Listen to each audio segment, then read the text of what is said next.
Did you know that Salvador Dali once painted a masterpiece using his own blood? Take a moment to envision him at work, a brush dipped in his own blood, the sticky warmth coating his fingers as he paints, each stroke a testament to his dedication and the profound connection between artist and creation. In this video, we will explore the mind-blowing life and artworks of Salvador Dali, a surrealist icon known for his eccentric and imaginative creations. Oftentimes, people will find surrealist art confusing or difficult to interpret. We will address how Dali's works challenge conventional perceptions. We will take a closer look at some of Dali's most famous pieces, discussing the themes, symbolism, and techniques that make his art so unique. But first, we ask ourselves the question, who was Salvador Dali? Salvador Dali was born on May 11, 1904, in Figueres, Spain, near the French border. His father, Salvador Dali y Cusi, a middle-class lawyer and notary, enforced strict discipline, a stark contrast to the nurturing approach of his mother, Felipa Dominic Therese. Felipa indulged young Dali's artistic whims and early eccentricities. From a young age, Dali was precocious and intelligent, yet prone to fiery temperaments that often clashed with his father's rigid expectations. This tension led to harsh punishments from his father and torment from schoolmates.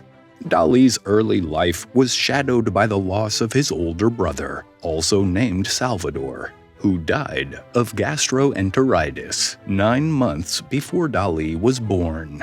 At age 5, Dali's parents took him to his brother's grave and told him that he was his brother's reincarnation. Reflecting on this, Dali mused, "We resembled each other like 2 drops of water, but we had different reflections," considering his brother as a premature version of himself. The family, including his younger sister, Ana Maria, spent summers in the coastal village of Cadaqués. There, Dali's artistic talents blossomed. Recognizing his potential, his parents provided him with an art studio even before he attended formal art training. In 1916, Dali enrolled at the Colegio de Hermanos Maristas and the Instituto in Figueres. Despite his disinterest in academics, Dali's eccentric personality and unique style set him apart. A pivotal moment came during a family vacation to Cadaqués, where he encountered modern painting and met local artist Ramon Pichot. Dali's first public exhibition took place in 1919 at the Municipal Theater in Figueres, thanks to an exhibition of his charcoal drawings organized by his father. Tragedy struck in 1921 when Dali's beloved mother, Felipa, died of breast cancer. His father's subsequent marriage to Felipa's sister did little to mend their strained relationship, and Dali continued to struggle with the father's rigid expectations. Throughout these early years, the young Salvador Dali was already crafting the persona that would eventually make him a legend in the art world. In 1922, Salvador Dali joined the prestigious Academia de San Fernando in Madrid. He took up residence in the school's dormitory, where his eccentric nature quickly made him a standout figure.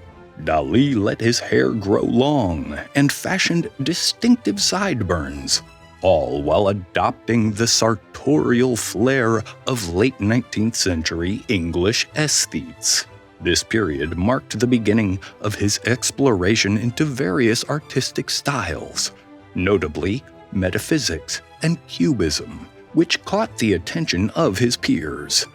By 1923, Dali's rebellious spirit clashed with the rigid structure of the academy.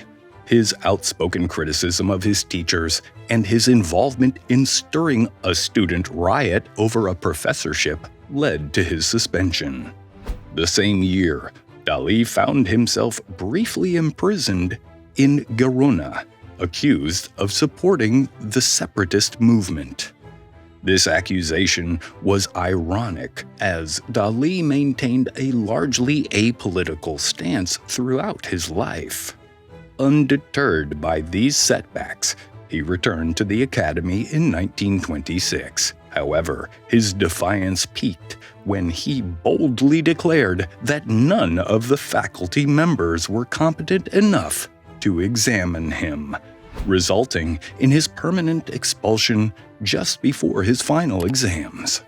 During his tumultuous time at the academy, Dalí had immersed himself in a diverse array of artistic influences. He drew inspiration from classical painters such as Raphael, Bronzino, and Diego Velázquez, the latter inspiring Dalí's iconic curled mustache. Concurrently, he ventured into the avant-garde, particularly the Dada movement. Post-World War I, Dadaism championed anti-establishment ideals, resonating with Dalí's own disdain for convention. Although he never fully embraced the political undertones of Dadaism, its political core left a lasting imprint on his work. Between 1926 and 1929, Salvador Dali ventured to Paris, where he mingled with influential artists like Pablo Picasso, whom he greatly admired. Dalí's work during this time reflected Picasso's influence, and he also encountered Juan Miró, who introduced him to Surrealism. Dalí's experimentation with Impressionism, Futurism, and Cubism led to his first surrealistic period in 1929. His meticulous technique, inspired by Renaissance artists, created dreamlike, hallucinatory scenes filled with sexual symbolism and ideographic imagery. Dalí's paranoid critical method allowed him to access his subconscious, transforming dreams into artistic reality. Dalí expanded his creativity to filmmaking, collaborating with Louis Buñuel on iconic films like Un Chien Andalou and L'Âge d'Or. His work later appeared in Alfred Hitchcock's Spellbound. In 1929, Dalí met Gala, a Russian immigrant who became his muse and eventually his wife. Gala managed Dalí's business affairs, allowing him to focus on his art. By 1930, Dalí had become a notorious figure in the Surrealist movement, with patrons like Marie-Laure de Noailles supporting his work. His painting, The Persistence of Memory, became an iconic symbol of Surrealism, depicting melting clocks to convey the fluidity of time. Dalí's eccentric personality often overshadowed his art, with his flamboyant public appearances drawing as much attention as his masterpieces. As World War II raged, Dalí and his wife Gala sought refuge in the United States, staying until 1948. These years marked a significant period for Dalí.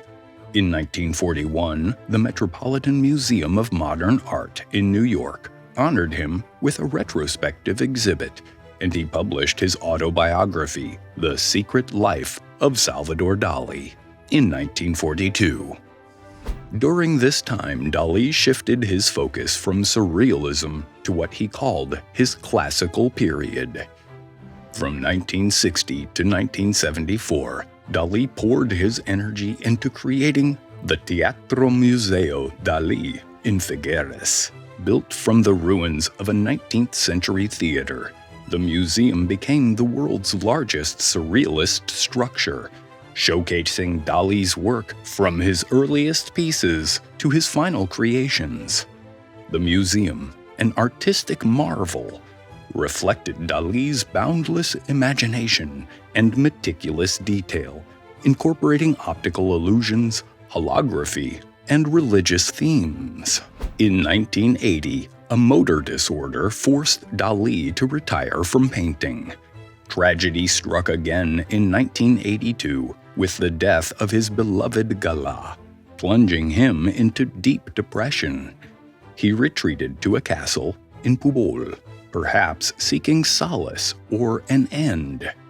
In 1984, a fire severely burned him, confining him to a wheelchair. Friends and patrons moved him back to the Teatro Museo in Figueres, where he spent his remaining days. Dalí's health deteriorated, and on January 23, 1989, he died of heart failure in his birthplace. His funeral, held at the Teatro Museo, culminated in his burial in a crypt beneath the museum, cementing his legacy in the heart of his creations. In 2017, a paternity case led to an exhumation of Dalí's body, stirring public interest and adding another layer to the enigmatic artist's story. Dalí's legacy, immortalized through his revolutionary art and eccentric persona, continues to inspire and captivate the world, solidifying his place as one of the most influential and enigmatic figures in modern art.